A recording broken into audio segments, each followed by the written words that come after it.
আজ অনেক দিন পর একটা মজাদার রেসিপি নিয়ে চলে এসেছি তোমাদের সামনে। ওলের এক নিরামিষ রেসিপি, যেটা আলু আর ওল দিয়ে হয়ে যাবে। তোমরা দেখে নাও রেসিপিটা বানাতে কি কি লাগছে। তো প্রথমে আলু আর ওলটাকে ভালো করে কেটে ধুয়ে পরিষ্কার করে নিচ্ছি। এবার সিদ্ধ করে নেব একটু লবণ হলুদ দিয়ে। আমাদের এই ওলটা অনেক ভালো ছিল, অল্প সময়েই সিদ্ধ হয়ে গেছিলো এবং খেতেও অনেক ভালো ছিল, কারণ এটা আঠালো আঠালো ছিল বেশ। তো হলুদ লবণ দিয়ে সিদ্ধ করে নিচ্ছি। সিদ্ধ হয়ে গেলে তুলে নিব। একটু ঠান্ডা হয়ে গেলে আলু আর ওলটাকে ম্যাশ করে নিতে হবে। এদিকে বড় মটরের ডাল 4 থেকে 5 ঘন্টা মতন ভিজিয়ে রেখেছি। এবার কড়াইয়ে দিয়ে দিচ্ছি রান্নার সাদা তেল।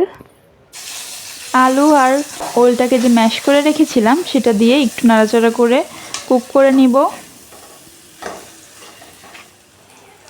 এবার দিয়ে দিচ্ছি ডাল বাটা। আমরা যে বড় মটরের ডালটা 4 থেকে 5 ঘন্টা মতো ভিজিয়ে রেখেছিলাম, সেটা একটু নরম হয়ে যাওয়ার পর আমরা ব্লেন্ডার জারে দিয়ে সেটাকে ব্লেন্ড করে নিয়েছি।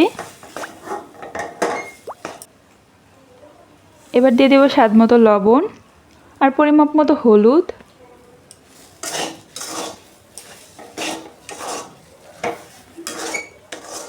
ডাল দেওয়ার পর একটু নাড়াচাড়া করে নিলে ডালের কাঁচা গন্ধটা চলে যাবে।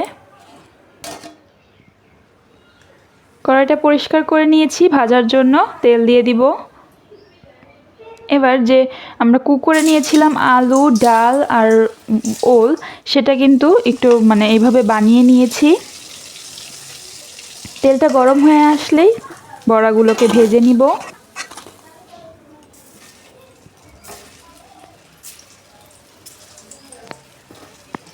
সবগুলো ভাজা হয়ে গেলেই ফোড়নে দিয়ে দেবো 5 ফোড়ন, শুকনা লঙ্কা, দিয়ে দিচ্ছি কেটে রাখা আলু,